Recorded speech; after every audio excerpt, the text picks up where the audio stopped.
am here because it is time for us to talk about how do we create financial pressure cookers for ourselves.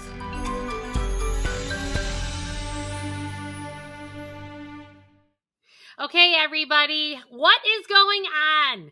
I am here because it is time for us to talk about how do we create financial pressure cookers for ourselves. So, again, I think it's really important for me to share somewhat how I do things in my world that you can then use as a bridge of how you can create something different in your world. Okay. So, some of the pressure cookers, if you've read any of my books, which by the way, my third book just came out, The 4 Spiritual Laws of Money.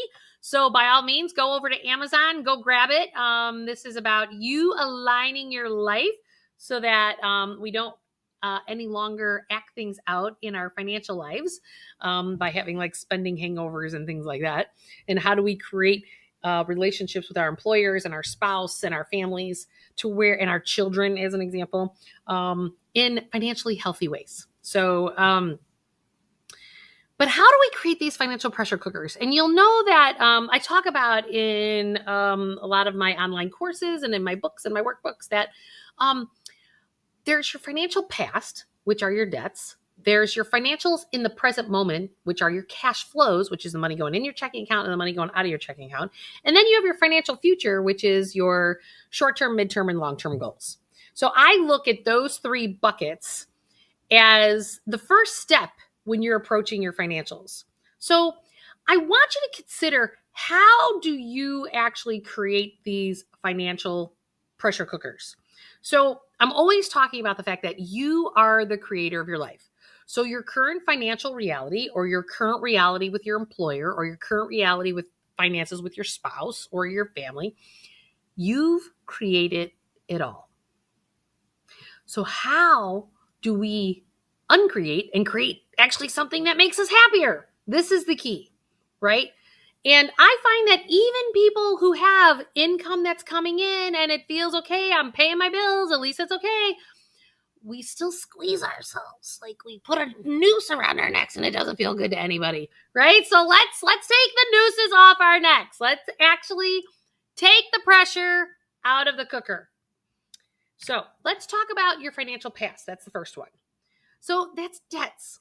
So debts affect your cash flow, right? So years ago when I was on Capitol Hill and I was talking to all these congressmen and women, they were saying, how do we get Americans to save more money for retirement, this guy says. And I go, well, you're asking the wrong question. How can you save more for retirement when you're paying so much for your financial past with all your debt payments, mortgage, car, credit cards, student loans, 401k loans, blah, blah, blah, blah, blah, whichever other line of debt you want to put on there, let alone live today, because, hey, let's talk about inflation. Let's talk about the gas pump. Let's talk about how college costs are going up for kids. All this stuff going boop, boop, boop, boop, boop. And then you've got, oh, yeah, by the way, I'd like to stop working one day. And how do I get to my own retirement, right?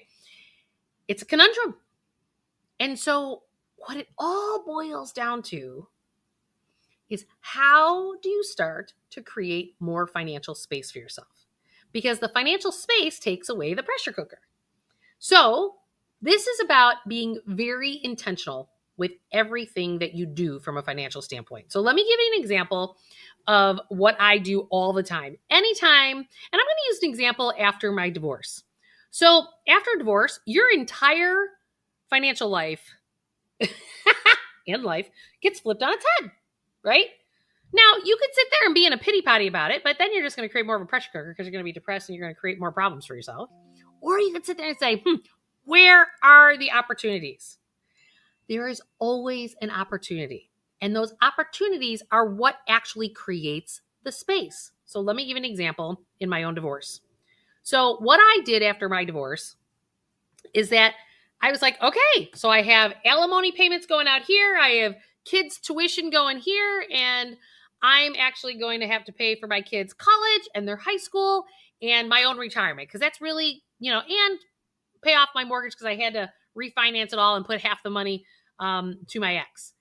Okay, that's reality, right?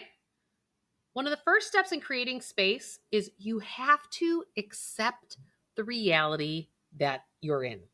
In my second book, Awaken Your Wealth, I talk about this step all the time. It's the second step of what I call the PACT process, PACT. Acceptance of your reality creates, what kind of space does it create for yourself? It creates emotional space. Because if you're still all pissed off about something that happened yesterday, you don't have the emotional space to actually create a different outcome. So you have to open up your emotional body that can then open up your mental self to then make smart financial moves. But emotionally, if you're still all jammed up, it's going to screw with your psyche. So acceptance of the reality that you created creates emotional space. Now, how do we logistically do that? So after my divorce, I have all these things going out. Well, then what? Okay, well, I had a 401k loan that I had to take out to pay attorneys. So when that 401k loan was done, it was about $900 a month in that payment. And when that payment was done, I was extremely intentional because that $900 a month created some space. Now, you could choose to jam yourself up all over again, right? You could choose to do that. Not what I would recommend, and that's not what I do. What I do is I take that $900 a month and I go, what are my goals? What are my dreams? Well, I'd still like to pay off my debts faster. I'd like to have my house paid off faster. I'd like to, here in the present moment, have some more money to spend. I'd like to go on better vacations, as an example. And then also, I got my kids' college and my retirement, because that's really the buckets over on the other side. And I needed to build my reserves back up again. So short-term, mid-term, long-term. So to give you that example, so on $900 a month, I did $300. I paid more to my highest interest paying debt that I had. $300 more a month I put into my vacation fund because I wanted to go on better vacations, because $300 a month builds up to $3,600 a year. That's a pretty decent vacation, right? And $300 a month, I built more money up in reserve. I started my kids' college funding up again on a monthly basis, and a little bit extra more towards my retirement accounts. So every time I created some space financially by having what I like to call newfound money. So in my particular instance, it was the 401k loan was paid off. And then you come to other parts like that. I'm going to give you some other examples. So then my kids got old enough.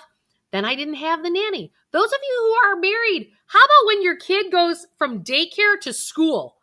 You just got done paying a mortgage payment. That's a huge monthly payment that you had going out the door that you now have.